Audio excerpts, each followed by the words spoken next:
ते फार पवित्र असं प्रोफेशन आहे. मला खूप डॉक्टर व्हायचं होतं, खूप हौस होती मला. तर मी माझ्या भावाला तेव्हाही सांगेन, धनुभाऊ हे विषय तुम्ही सेटल करून टाका. ही सहज, कारण याला बुद्धीच लागते ना. तुम्ही अभ्यास केल्याशिवाय पास होऊ शकत नाही, तुम्हाला ऍडमिशन मिळू शकत नाही. तुम्ही म्हणजे पहिले तर आपला बायोलॉजी ग्रुप होता, त्याला स्कोरिंग लागायचं. नंतर आता नीट एक्झाम झाल्या, तर हुशारच माणूस इथे जाऊ शकतो. आणि म्हणून त्याचे फार जाणं महत्त्वाचं आहे.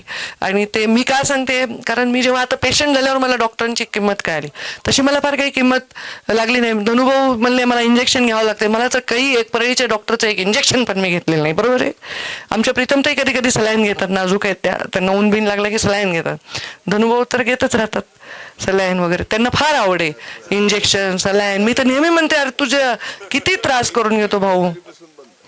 नाही, पण हे दोघं नाजूक आहेत जरा माझ्या मनाने, बहीण भाऊ माझे. आणि मला नजर लावू नका, पण मला इंजेक्शन काही लागलेलं नाही कधी. पण माझा इलाज जो कधी नाही झाला तो माझ्या प्राईच्याच डॉक्टरांनी केला. मला इतकं गळ्यात दुखत होतं, किती त्रास होत होता. म्हणजे शालीन ते मला, चला बरं मी तुम्हाला ENTला दाखवून ते लातूरला सोमानी सरांकडे. त्यांनी नुसतं मला टच केलं. मुंबईचे बेस्ट डॉक्टर, म्हणजे सगळे सेलिब्रिटी जातात, अमुक जातात, तिकडे गेले मी. पण या डॉक्टरनी टच केलं. बघा माणसं, आमच्या मराठवाड्याचे लोक किती हुशार आहेत.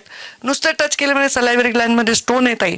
आणि ते इतका पेन होता, बापरे. मला सर्जरीला जावं लागलं. ते आल्या होत्या शालीनताई. मुंडे साहेबांचा इथे ऍक्सिडेंट झाला, साधा हाताचा फ्रॅक्चर होतो. मुंबईला गेले, जीवावरच बेतलं ना. प्री ऑपरेटिव्ह काहीच केलं नाही. धनुभाऊन मी होतो तेव्हा आम्ही ICU मध्ये बसायचो, ट्रॅक्युस्टमी केली, लिहित बसले. आणि तुम्ही असे पेशंट हाताळताना तुम्ही ग्रेट.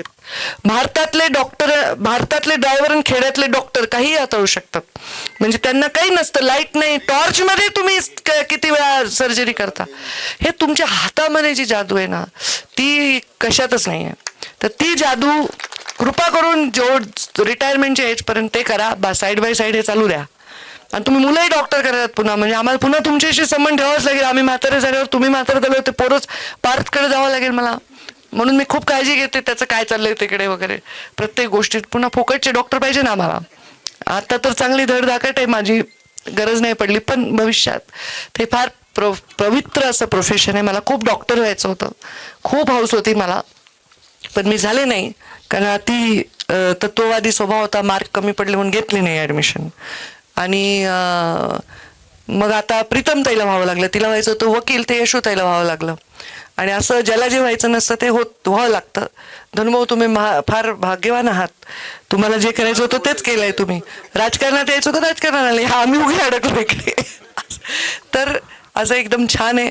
मग तुम्हाला पैसे काही कमी पडणार नाही. शालिनी ताई, कोणत्याही डॉक्टरकडे काही कमी नाही आहे, तुम्हालाही नाही कमी पडणार. कारण लोकसंख्या आपली ज्या पद्धतीने वाढते, तुमचं काम तर कधीच कमी नाही होणार आहे, वाढत राहणार आहे. पण कमी पडले तर तुम्हाला मदत करू आम्ही. आत्ता जसं सगळ्यांनी मदत केली, धनुभावानी मी तुमच्या पाठीशी उभे आहे. मी माझ्या भावाला तेव्हाही फोन करून सांगेन, जसं आता जमिनीच्या वेळी सांगितलं. तर मी माझ्या भावाला तेव्हाही सांगेन, धनुभाऊ हे विषय तुम्ही सेटल करून टाका. तर त्यामुळे रात्री जा. सकाळी डिझेलला महाग असेल तर रात्री जाऊन पैसे घेऊन या. आता माझ्याकडे नाही ते. आता बघू, प्रयत्न करते पुढच्या 5 वर्षात मागच्या 5 वर्षाच्या चुका रिपीट न करण्याचा, म्हणजे माझी पण ताकद वाढेल.